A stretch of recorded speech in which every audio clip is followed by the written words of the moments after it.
Karunia masih bahas yang kemarin, hakim-hakim lanjutannya. Juga mau ambil dari khotbah pendeta yang di hari Minggu.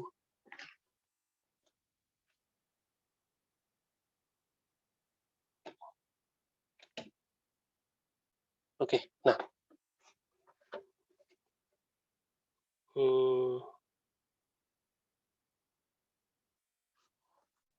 Orang Israel itu tinggal di Mesir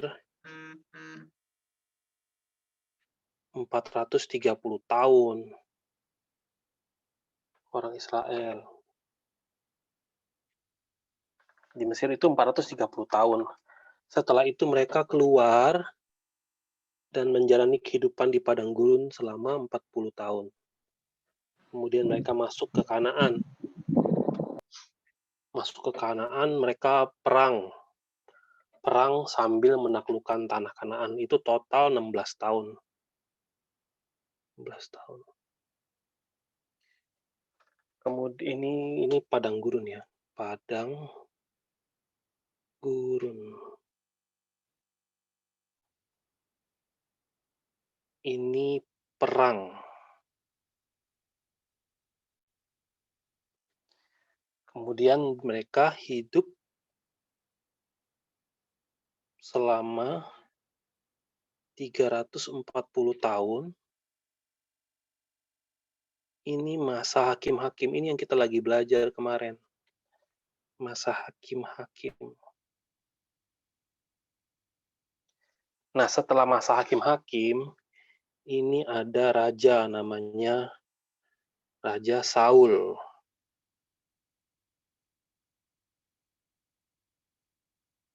Saul. Itu raja pertama. Kemudian setelah Saul, ada raja berikutnya namanya Raja Daud.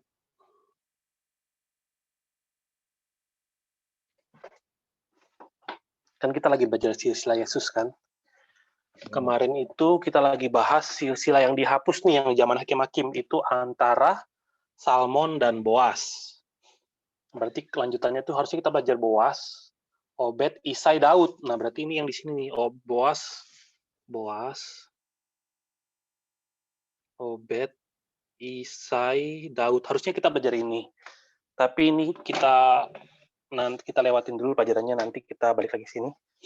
Hari ini saya mau bahas tentang ini.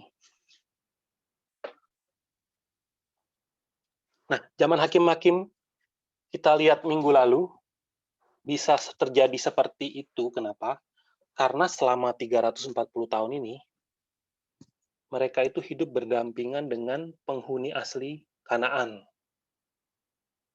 Dan orang-orang yang mengenal Allah, orang-orang yang mengenal Allah itu mana sih? Orang-orang yang mengenal Allah itu adalah orang-orang yang ini nih, yang tadinya jalan di padang gurun, yang ikut perang awal-awal, itu semua udah mati. Jadi generasi yang mengenal Allah itu mati. Nah, jadi mungkin ada yang pikir kalau semuanya sudah mati yang kenal Tuhan, terus yang tersisa adalah orang-orang asli Kanaan, penyembah berhala, ya bukankah wajar kalau orang Israel itu menjadi sangat jahat, lama-lama ikut, pada akhirnya kan akan ikut kan, bukankah wajar? Nah, sebenarnya waktu mereka keluar dari Mesir, 2 juta orang ya, kalau baca di Bilangan 1, ayat 40-an itu dicatat tuh, jumlah orang Israel yang keluar dari Mesir itu ada 603.550. Laki-laki umur 20 yang bisa perang. Kalau hitung perempuan sama orang-orang yang masih kecil, itu bisa 2 juta orang. Nah, waktu mereka keluar di padang gurun, di periode ini, periode 40 tahun ini, Tuhan itu latih mereka.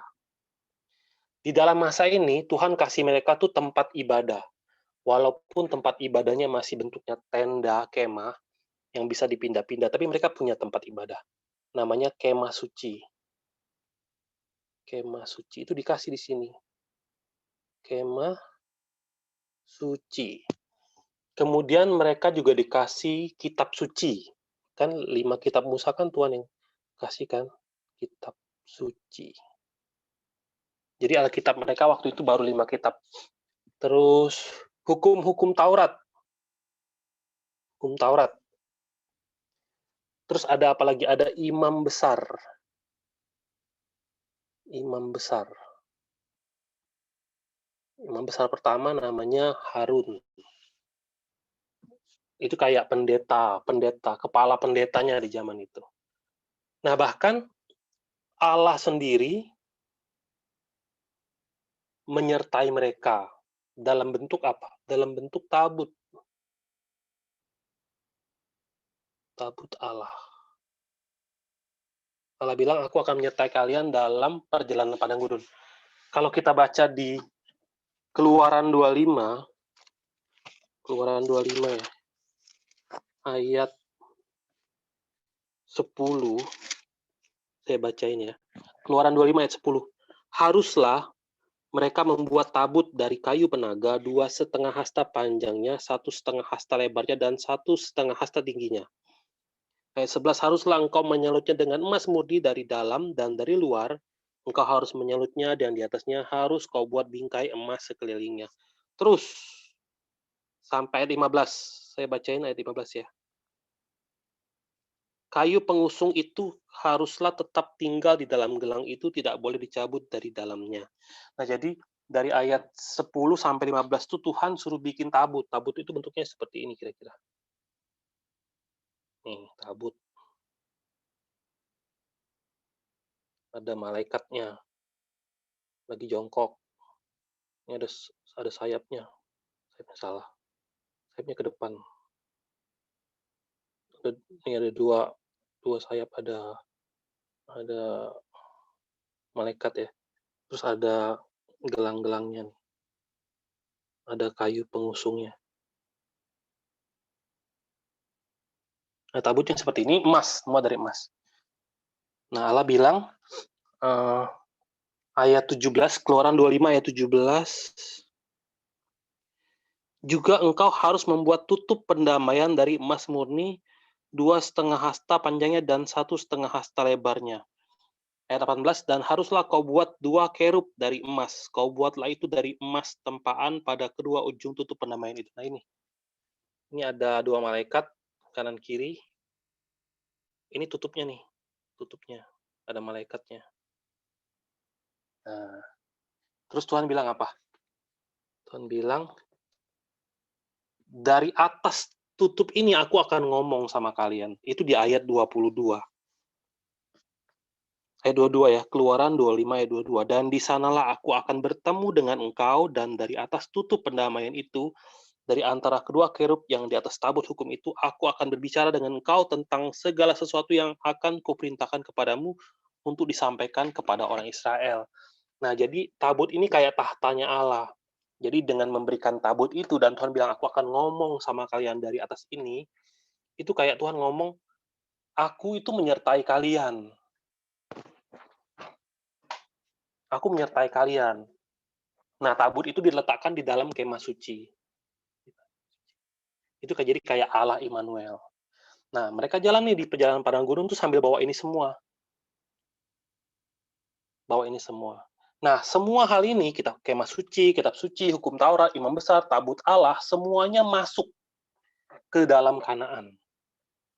Semuanya ini masuk ke Kanaan dan ada di selama zaman hakim-hakim. Mereka ada di situ.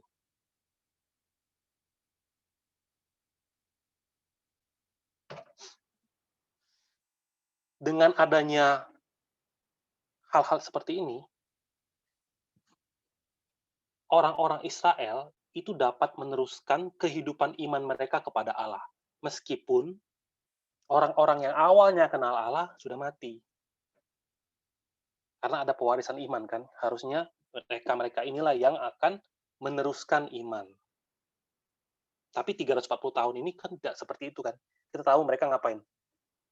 Menyembah berhala, ya kan? Nah, kita coba lihat di masa akhir hakim-hakim. Di masa akhir hakim-hakim, kira-kira di sini ya. Ini ada satu imam besar, imam ya, namanya Eli. Namanya Eli. Imam Eli. Ini dicatat di 1 Samuel. Nah, kalau baca kitab 1 Samuel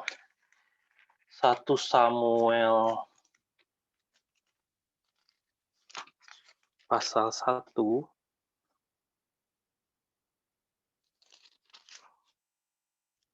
1 Samuel pasal 2 deh. 1 Samuel 2 ayat 12. Saya bacain ya. 1 Samuel 2 ayat 12. Adapun anak-anak lelaki Eli adalah orang-orang dursila, mereka tidak mengindahkan Tuhan ataupun batas hak para imam terhadap bangsa itu. Jadi ayat selanjutnya tuh menceritakan kejahatan anak-anak imam. Anak-anak imam itu imam. Anak sulungnya akan menggantikan dia sebagai imam besar. Tapi mereka ini dicatat Alkitab sebagai orang yang dursila, orang yang jahat.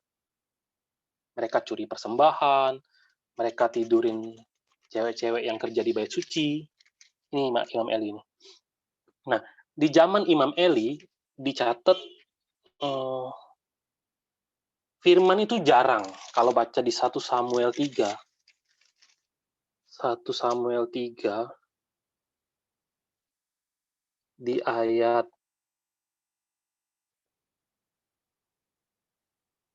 berapa ya?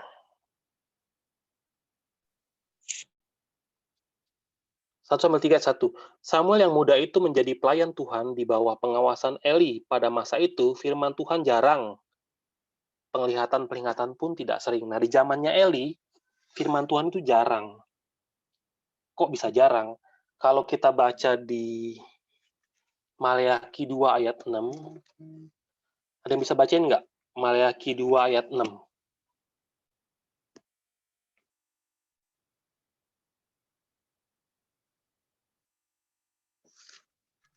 Pengajaran yang benar ada dalam mulutnya, dan kecurangan tidak terdapat pada bibirnya. Dalam damai sejahtera dan kejujuran yang mengikuti aku, dan banyak orang dibuatnya berbalik daripada kesalahan. Ya benar. Itu adalah imam-imam dari sudut pandang Allah. Maleakhi 2 ayat 6.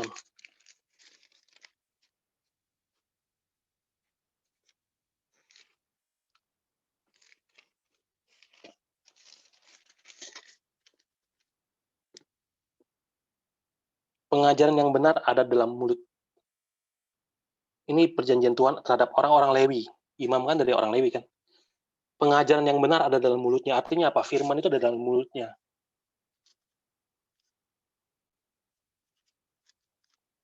Tapi dikatakan di zaman Eli, firman Tuhan itu jarang.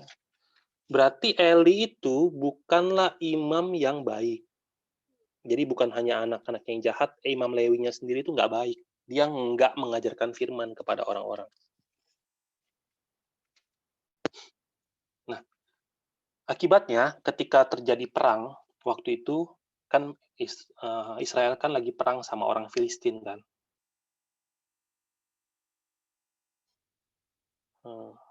Lagi perang sama orang Filistin.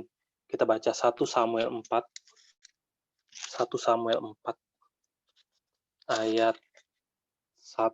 1 Samuel 4 ayat 1 ya. Orang Israel maju berperang melawan orang Filistin dan berkemah dekat Ebenezer. Sedang orang Filistin berkemah di Afek. Orang Filistin mengatur barisannya berhadapan dengan orang Israel. Ketika pertempuran menghebat, terpukullah kalah orang Israel oleh orang Filistin, yang menewaskan kira-kira 4.000 orang. Jadi, waktu Israel lawan Filistin, itu yang kalah Filistin. Yang kalah Israel. Mati 4.000 orang. Mati.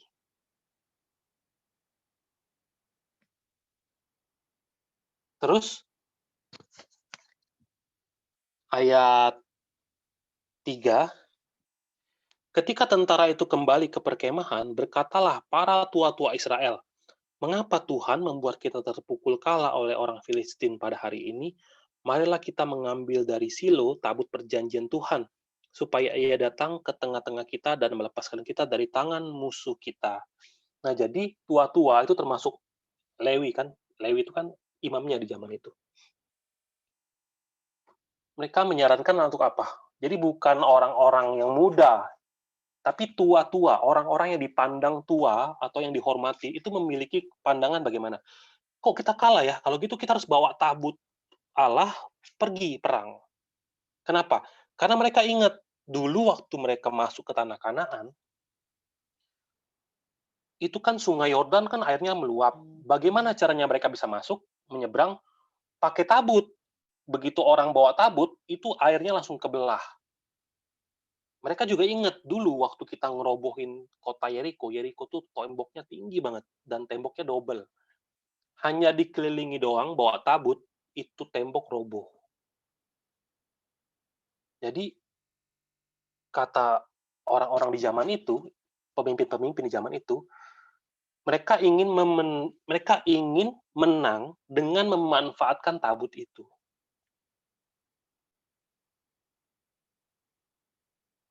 Mereka tidak memilih untuk berdoa, menanya kepada kehendak Allah, kok kami kalah, kesalahan kami apa yang harus kami lakukan, kehendak Allah apa sih? Tapi enggak, mereka malah bawa tabut. Dan ketika mereka bawa tabut, ayat 7 tulis apa? Orang Filistin itu gentar. Ketakutanlah orang Filistin sebab kata mereka, Allah mereka telah datang ke perkemahan itu. Dan mereka berkata, celakalah kita sebab seperti itu belum pernah terjadi dahulu.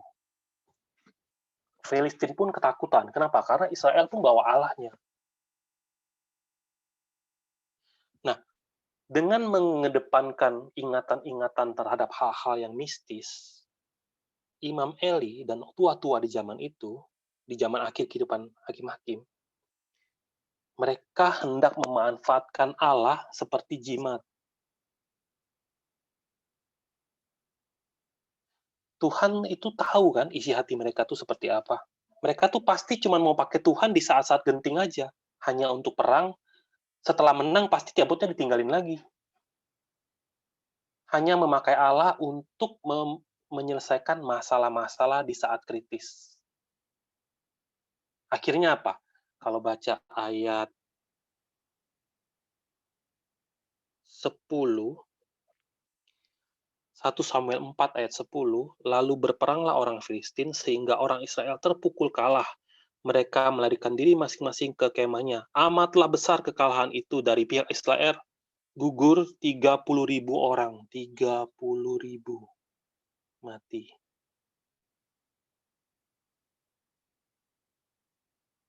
Ayat 11, lagi pula tabut Allah dirampas. Tabutnya dirampas. Dan kedua anak Eli, Hofni dan Pinehas, mati tewas. Ini terjadi apa? Ketragisan. Niatnya mau menang, bawa Allah, malah hancur total, kekalahan lebih dari 7 kali lipat, dari 4.000 jadi 30.000 orang mati, tabutnya hilang. Di zaman ini seperti ini. Makanya, setelah itu, setelah tabutnya itu dibawa pergi oleh orang Filistin, dibawa tuh ke negara Filistin kan. Nah, di negara Filistin, tabut itu bikin orang Filistin menderita sengsara. Ketika mereka bawa Allah, Allahnya orang Israel, dan mereka taruh ke suatu tempat khusus, tempat Allah-Allah mereka. Waktu itu ada satu tempat namanya Dagon. Mereka taruh ke suatu tempat khusus, tempat Allah-Allah mereka. Ada satu tempat. Ya, kita baca ya. 1 Samuel 5 ayat 1. Sesudah orang Filistin merampas tabut Allah, maka mereka membawanya dari Ebenezer ke Asdod. Orang Filistin mengambil tabut Allah itu, dibawanya masuk ke kuil Dagon dan diletakkannya di sisi Dagon. Jadi dia taruh nih, koleksi Allah. Jadi ada Dagon, di sebelahnya taruh tabut Allah. Tapi anehnya, besok paginya Dagon itu roboh, kepalanya putus. Sama orang Filistin diberdiriin lagi, besoknya kepala Dagon itu putus lagi. Belum lagi seperti itu, kota di tempat tabut Allah itu datang, kota Filistin itu kena kutuk. Muncul borok-borok. Akhirnya penduduk kota Asdod bilang apa? Bawa ke kota lain deh. Misalnya dibawa ke Jakarta. Jakarta tuh udah jadi kena penyakit parah. Terus dipindahin ke Bandung. Bandung kena penyakit parah. Dipindahin ke Surabaya. Akhirnya orang Surabaya bilang, jangan, mati kita kalau kalian bawa ke sini. Pulangin aja. Nah, selama 7 bulan di Filistin, orang Filistin tuh sampai nggak tahan lagi, orang Filistin bilang apa? Balikin. Ini Allahnya orang Israel, kita jangan macam-macam sama Allahnya orang Israel. Bikin kita sengsara doang. Nah, kalau baca di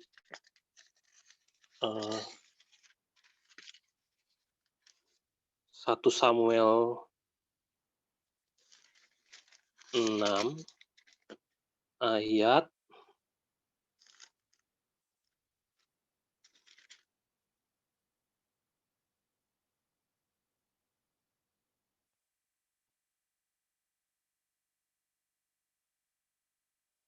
1 Samuel 6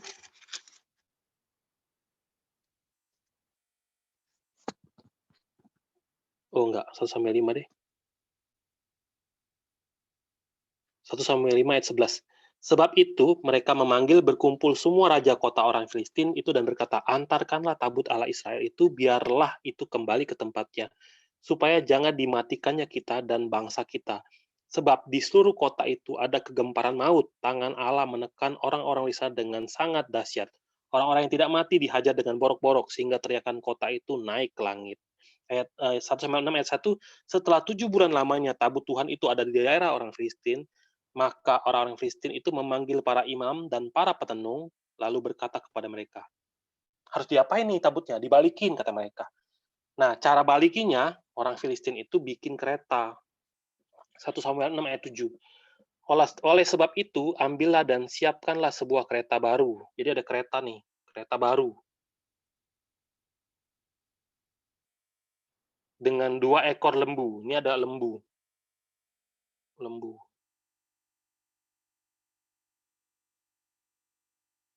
Ada 2 lembunya ya. Nah, dimasukin tabutnya di sini. Diantar lembunya dipilih yang barusan melahirkan anak, masih menyusui. Kata orang Filistin, kalau lembu itu tinggalin anaknya, kan biasa kan lembu kan pasti mau nyusuin anaknya kan. Kalau dia tetap tinggalin anaknya dan pulang ke Israel, berarti memang semua kekacauan ini itu tabut ini yang sebab, yang gara-gara tabut ini. Dan beneran ternyata begitu ditaruh, lembunya jalan balik ke Israel. Nah, ketika dia balik ke Israel, tabut itu tinggal di rumah satu orang, namanya Abinadab. Saya pindah dulu. Nih, ini semua terjadi di sini nih. Di masa ujung zaman Hakim-Hakim. Perang Afek itu terjadi tahun 1102 sebelum Masehi. 7 bulan balik lagi. Nah, tinggal di rumah Abinadab. Kalau baca di 1 Samuel 7 ayat 2, sejak saat tabut itu tinggal di Kiryat Yarim, berlalulah waktu yang cukup lama, yakni 20 tahun. Nah, 20 tahun kemudian, tahun 1082, itu Filistin kalah total. Israel merdeka. Masih di sini ya, masih di zamannya ujung ini ya. Nah, 32 tahun kemudian, tahun 1050, nah ini Saul jadi raja. Saul diangkat jadi raja pertama kali di sini. Itu menandakan masa Hakim-Hakim itu berakhir. Nah, tapi Saul ini selama pemerintahan dia tidak pernah mikirin tabut ini. Nggak mau cari, nggak mau ambil. Dia di dalam kehidupan kepemimpinan Saul, ibadah itu tetap dilakukan. Mereka tetap memberikan persembahan, tapi tabutnya itu nggak ada. Kalau nanti kita belajar ya, waktu memberikan persembahan itu, harusnya imamnya nanti masuk ke dalam kemah, di situ tuh ada tabut. Harus percikin darah ke atas tabut itu. tapi tabutnya nggak ada. Di masa itu, Saul itu adalah orang yang hanya mencari Tuhan ketika keadaan genting saja. Contohnya ya, misalnya 1 Samuel 14, kita baca ya. 1 Samuel 14 ayat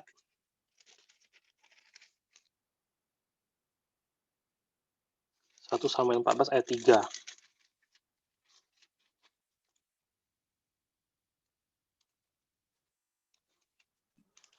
Ahia, anak Ahitub, saudara Ikabod, anak Pinehas, anak Eli, imam Tuhan di Silo. Dialah yang memakai baju efod pada waktu itu. Tetapi rakyat tidak Nah, tahu ini tentang imamnya tetapi nah, rakyat jadi tidak tahu ini tentang pergi Yonatan itu. nah ini imamnya udah ganti, Imam Eli udah mati kan. Samuel masih hidup. Nah, tapi ini imamnya udah ganti. Waktu itu dia pakai baju imam besar. Waktu itu Saul itu udah mau kalah perang. Jadi dia panggil, coba dong tanyain dong 1 Samuel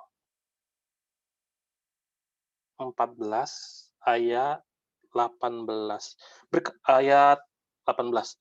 Lalu kata Saul kepada Ahia, bawalah baju efod kemari, karena pada waktu itu dialah yang memakai baju efod di antara orang Israel.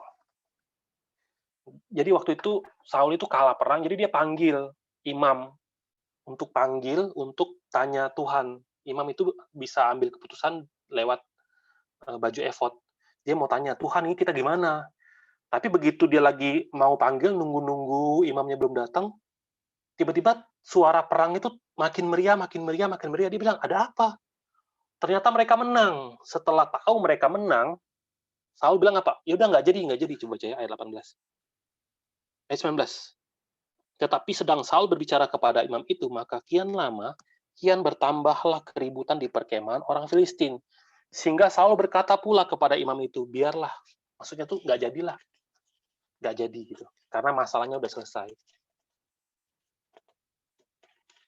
Jadi Saul ini adalah raja yang sama sekali nggak ada perhatiannya terhadap tabut Allah. Tabut Allah itu apa? Kata Allah apa? Di atas tabut itu aku akan ngomong sama kamu.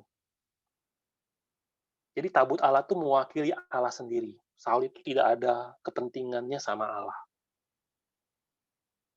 Hanya seperti apa ya? Hal yang dibutuhkan ketika dibutuhkan baru dicari. Nah, setelah Saul mati, Daud kan jadi raja kan.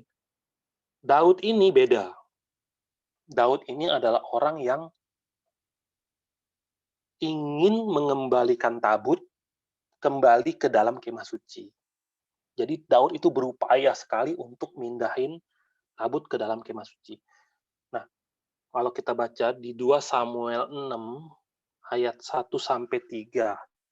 2 Samuel 6 ayat 1 sampai coba baca dulu. 2 Samuel 6 ayat 1 sampai 3. Daud mengumpulkan pula semua orang pilihan di antara orang Israel, 30.000 orang banyaknya. Kemudian bersiaplah Daud, lalu berjalan dari Baala Yehuda dengan seluruh rakyat yang menyertainya untuk mengangkut dari sana tabut Allah yang disebut dengan nama Tuhan semesta alam yang bertata di atas keruim. Mereka menaikkan tabut Allah itu ke dalam kereta yang baru setelah mengangkatnya dari rumah Aminadab yang di atas bukit. Lalu Uza dan Ahio, anak-anak Aminadab, mengantarkan kereta itu. Jadi ini kejadiannya tahun 1003. Berarti udah 100 tahun berlalu. Sudah tinggal di rumahnya Abinadab, tabut itu sudah tinggal di rumahnya Abinadab selama 100 tahun. Ini udah generasi kedua. Uza sama Ahia itu, jadi ada Uza sama Ahia. Ini mereka itu adalah orang-orang yang dari kecil hidup bersama dengan tabut. Jadi kalau ada orang yang paling ngerti tabut, harusnya ini mereka, Uza dan Ahia. Mereka itu dari zaman papanya. Nah, jadi ketika mereka berusaha untuk pindahin, kan pakai kereta kan, sama kayak yang orang Filistin lakukan. Mereka pakai kereta baru persis. Nah, waktu lagi jalan, ini 30.000 orang loh datang.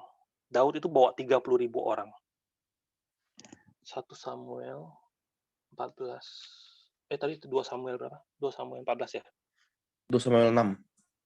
2 Samuel 6 ayat 3. 2 Samuel 6 ayat 3. 2 Samuel 6 ayat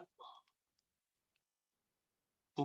Uza berjalan di samping tabut Allah itu, sedang Ahio berjalan di depan tabut itu. Mereka ini kayak pengawal pribadinya tabut, Uza sama Ahio. Mereka itu, bahkan Daud sendiri raja itu nggak berdiri di samping tabut loh. Jadi mereka ini orang-orang yang paling dekat sama tabut. Ayat 5, 2 Samuel 6 ayat 5. Ketika mereka sampai ke tempat, ayat 5. Daud dan seluruh kaum Israel menari-nari di hadapan Tuhan dengan sekuat tenaga. Diiringi nyanyian, kecapi, gambu, serbana, kelentung, dan ceracap. Bayangin, 30.000 orang dengan meriah nyanyi dengan sesungguh hati. Tapi keretanya kesenggol batu, goyang, tabutnya mau jatuh dari kereta, si Uza pegang supaya nggak jatuh, mati dia disambar Tuhan. Ayat 7, ayat 6. Ketika mereka sampai ke tempat pengirikan Nakon, maka Uza mengulurkan tangannya kepada tabut Allah itu lalu memegangnya, karena lembu-lembu itu tergerincir. Maka bangkitlah murka Tuhan terhadap Uza, lalu Allah membunuh dia di sana karena keteledorannya itu. Ia mati di sana dekat tabut Allah. Keluarga ini itu adalah keluarga yang merasa memiliki otoritas terhadap Allah. Pikiran manusianya tuh bisa mengerti apa? Caranya tuh seperti ini gitu loh.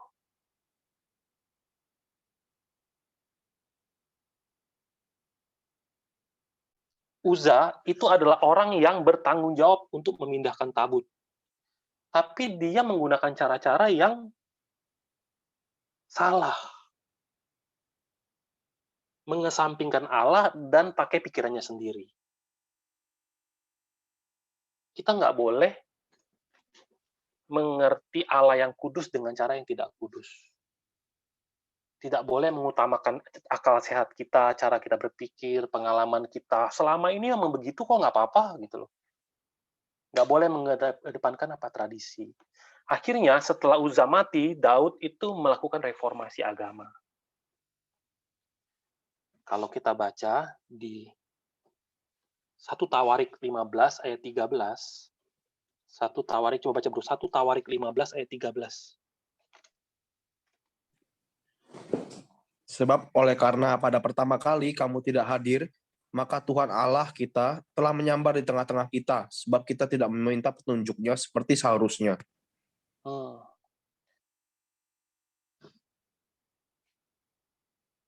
Jadi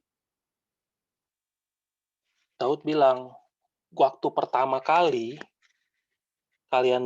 kita angkut, itu imam-imamnya nggak datang. Baca ya.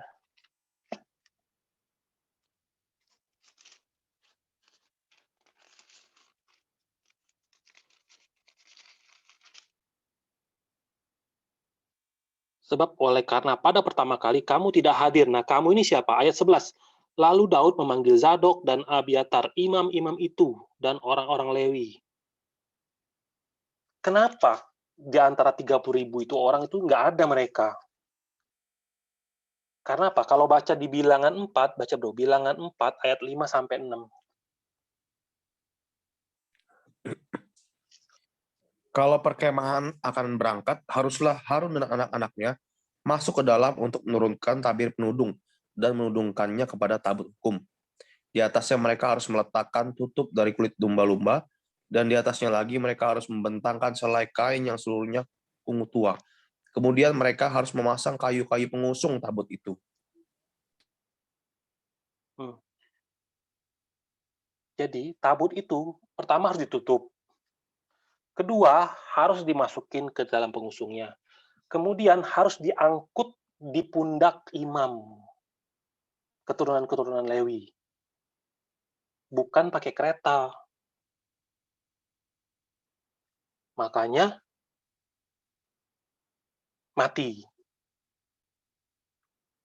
Akhirnya percobaan kedua sukses. Percobaan kedua Daud itu sukses. 2 Samuel 6 ayat 13. Saya bacain ya. Apabila pengangkat-pengangkat tabut Tuhan itu melangkah maju 6 langkah, maka ia mengorbankan seekor lembu dan seekor anak lembu gemukan. Nah, sekarang tabutnya itu udah nggak pakai kereta lagi. Sudah diangkut sesuai dengan firman Tuhan. Daud ini memiliki iman yang menganggap benar-benar mengasihi Allah. Dia mengasihi tabut Allah. Jadi ketika dia bawa tabutnya itu dia nari saking sukacitanya, ayat 14, dan Daud menari-nari di hadapan Tuhan dengan sekuat tenaga, ia berbaju efod dari kain lenan, dia bernari dengan sekuat tenaga.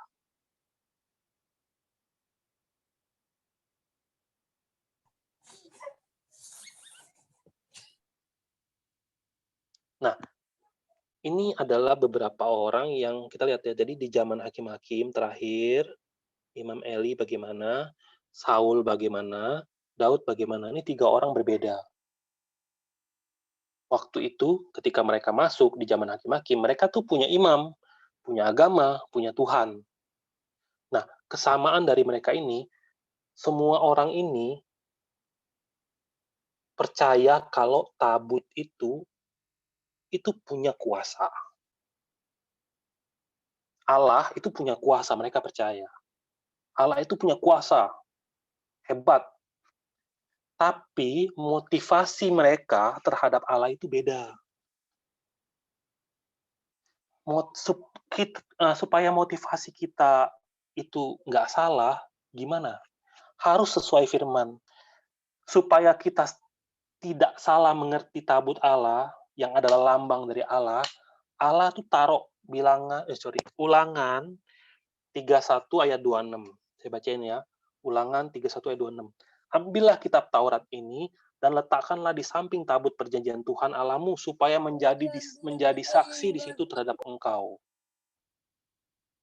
Jadi di samping tabut itu ada bukunya, ada Alkitabnya. Alkitab itu yang akan membantu kita mengerti firman. Meskipun dengan antusias 30.000 orang, ketika Daud memiliki hati yang benar, tapi dengan cara yang salah, Tuhan hukum. Mengerti Allah dengan tepat itu sangat penting.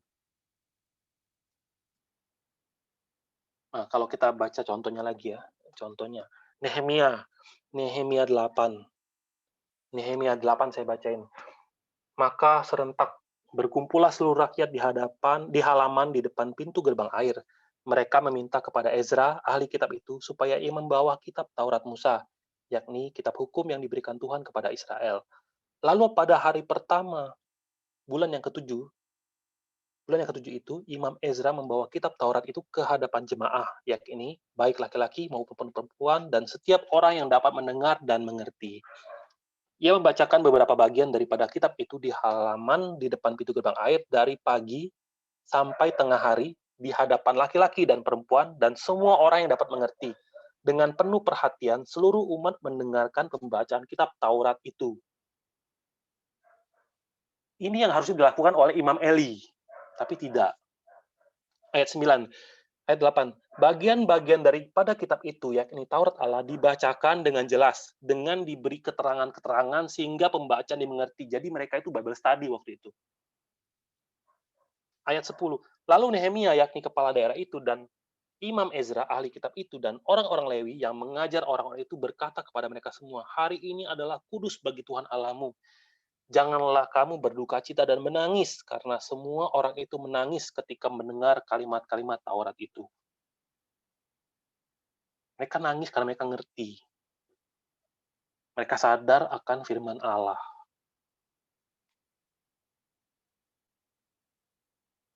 Nah, hari ini tuh zamannya mirip. Kita punya imam, punya pendeta kan? Punya pendeta. Kita punya agama. Kita punya Tuhan. Kita punya kitab suci. Semua orang yang percaya Yesus itu percaya bahwa Yesus itu berkuasa. Allahku dahsyat ada lagunya. Allahku dahsyat berkuasa, benar kan? Allah yang asli. Tapi motivasi kita terhadap Allah ini apa? Kalau baca di Yohanes 5 ayat 46, coba baca bro, Yohanes 5 ayat 46.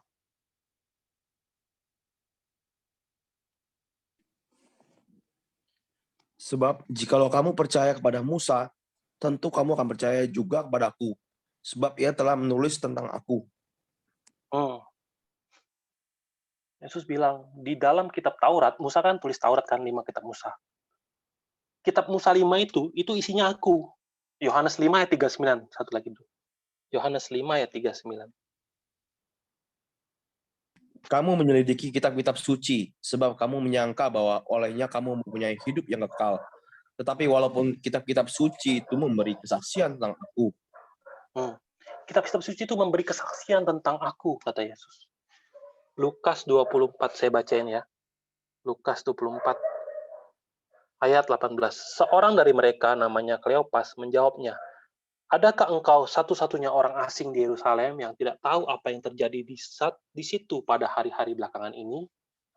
Katanya kepada mereka, apakah itu? Jawab mereka, apa yang terjadi dengan Yesus, orang Nazaret? Dia adalah seorang nabi yang berkuasa dalam pekerjaan dan perkataan di hadapan Allah dan di depan seluruh bangsa kami.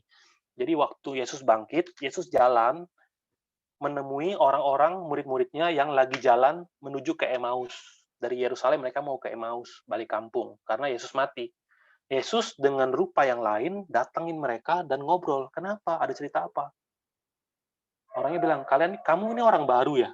Kamu nggak dengar berita apa? Yesus, nabi itu, dia panggil Yesus itu nabi loh. Nabi. Ayat berikutnya.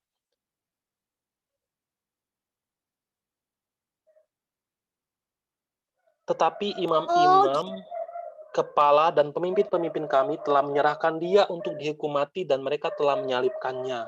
Padahal kami dahulu mengharapkan bahwa dialah yang datang untuk membebaskan bangsa Israel. Tetapi sementara itu telah lewat 3 hari sejak semuanya itu terjadi. Tetapi beberapa perempuan dari kalangan kami telah mengejutkan kami. Pagi-pagi buta mereka telah pergi ke kubur dan tidak menemukan mayatnya. Lalu mereka datang dengan berita bahwa telah kelihatan kepada mereka malaikat-malaikat yang mengatakan bahwa ia hidup. Dan beberapa teman kami telah pergi ke kubur itu dan mendapati bahwa memang benar yang dikatakan perempuan-perempuan itu. Tetapi dia tidak mereka lihat. Lalu ia berkata kepada mereka, Yesus berkata kepada mereka ya, hai kamu orang-orang bodoh, betapa lambannya hatimu sehingga kamu tidak percaya segala sesuatu yang telah dikatakan para nabi. Bukankah Mesias harus menderita semuanya itu untuk masuk ke dalam kemuliaannya? Ayat 27.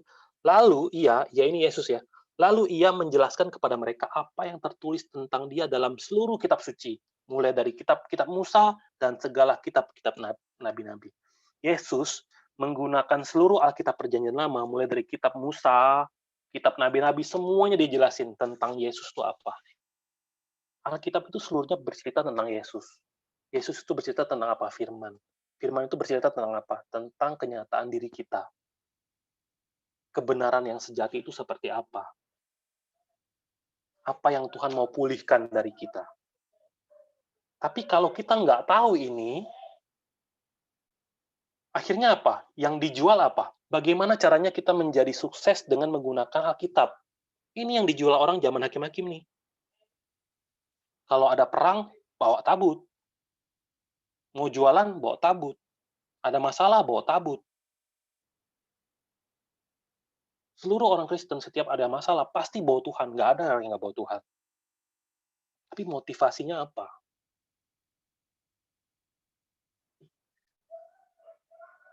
Nah, kalau baca di Yohanes 17 ayat 3, coba bro. Yohanes 17 ayat 3. Inilah hidup yang kekal itu, yaitu bahwa mereka mengenal engkau, satu-satunya Allah yang benar, dan mengenal Yesus Kristus yang telah engkau utus. Tuhan mau kita tuh mengenal Allah. Di zaman hakim-hakim, orang Israel itu sudah lupa total keberadaan mereka. Tujuan keberadaan. Kita pernah belajar kan tujuan keberadaan Yakub, tujuan keberadaan Esau. Alasan keberadaan Yakub, alasan keberadaan Esau. Kan Tuhan kan udah bilang sama Abraham, lewat kamu, aku akan memberkati seluruh dunia. Aku akan memberkati. Aku akan pulihkan dunia yang jatuh dosa ini. Tapi mereka semua udah lupa semua hal itu. Hosea 4 ayat 6.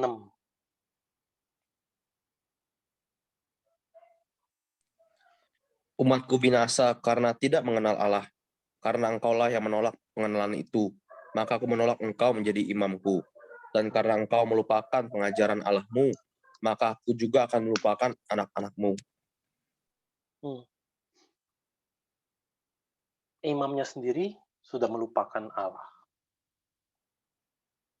Hosea 6 ayat 3 dan ayat 6. Marilah kita mengenal dan berusaha sungguh-sungguh mengenal Tuhan. Ia pasti muncul seperti fajar. Ia akan datang pada kita seperti hujan pada akhir musim yang mengairi bumi. Sebab aku menyukai kasih setia dan bukan korban sembelihan, dan menyukai pengenalan akan Allah lebih daripada korban-korban bakaran. Penulis buku bilang, zaman sekarang ini bukan zaman yang seperti dulu.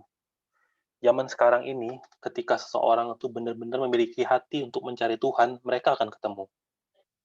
Karena ini zaman kasih karunia yang begitu-begitu melimpah. Nah, kalau baca di 2 Petrus 3 ayat 18, saya bacain ya, 2 Petrus 3 ayat 18.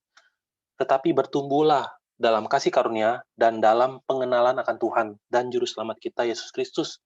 Baginya kemuliaan sekarang dan sampai selama-lamanya. Harus bertumbuh terus dalam pengenalan. Kalau enggak, akan sama seperti zaman hakim-hakim. Semuanya ada. Orang merdeka, imamnya ada, bait sucinya ada, ibadahnya tetap ada. Tapi semuanya tuh dengan motivasi yang salah. Kolose 1 ayat 10, Kolose 1 ayat 10 tulis, sehingga hidupmu layak di hadapannya, serta berkenan kepadanya dalam segala hal. Dan kamu memberi buah dalam segala pekerjaan yang baik, dan bertumbuh dalam pengetahuan yang benar tentang Allah. Harus mengenal Allah.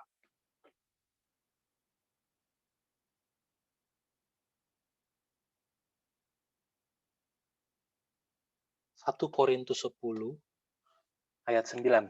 Dan janganlah kita mencobai Tuhan seperti yang dilakukan oleh beberapa orang dari mereka, sehingga mereka mati di pagut ular. Dan janganlah bersungut-sungut seperti yang dilakukan oleh beberapa orang dari mereka, sehingga mereka dibinasakan oleh malaikat maut. Ayat 11. Semuanya ini telah menimpa mereka sebagai contoh dan dituliskan untuk menjadi peringatan bagi kita yang hidup pada waktu di zaman akhir telah tiba. Nah, semua cerita tentang orang Israel, kehidupan mereka, kehidupan iman mereka, jadi contoh buat kita supaya kita berkaca. Apakah kita mau mengikuti jejak langkah yang sama?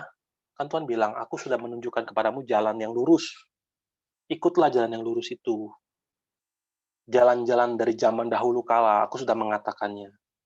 Nah, lewat buku-buku sejarah penebusan, penulis sedang membawa kita menelusuri jejak langkah iman. Kesalahan-kesalahan apa yang dilakukan oleh orang-orang, sambil menyelidiki hati dan kehidupan keimanan kita hari ini, dan mencocokkannya dengan Tuhan. Semoga lewat semakin banyak kita mengenal isi firman di Alkitab, kita semakin mengerti keberadaan kita yang sebenarnya, isi hati kita yang sebenarnya bagaimana, dan mudah-mudahan bisa menghasilkan pertobatan yang lahir lewat ketulusan. Minggu depan kita akan belajar tentang Raja Saul. Ada pertanyaan sampai sini?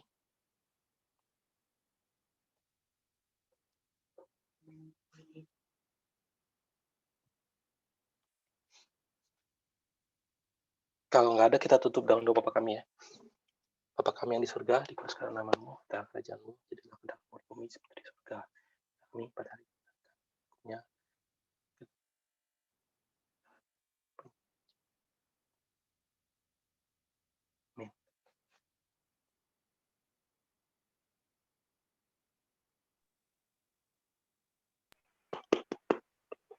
Kemuliaan pada Tuhan. Thank you, Kak. Thank you, Rusdi. Thank you, Rusdi. Thank you, thank you. Rusdi. Thank you, Di. Rusdi, thank you. Thank you. Thank you, thank you. Thank you, Di ya. Ya, Ma. Thank you ya, Kak. Bye-bye. Thank you, bro. Bye-bye. Gimana Tamianya? Tamianya realnya belum ada. Oh, main ke Serpong lagi kapan? Kok itu di dekat Yonek, tahu nggak Yonek? Kok recordnya matiin dulu kan? Apa? Recordnya matiin dulu. Oh iya, record matiin gimana, Ton? Oh iya, recording mati.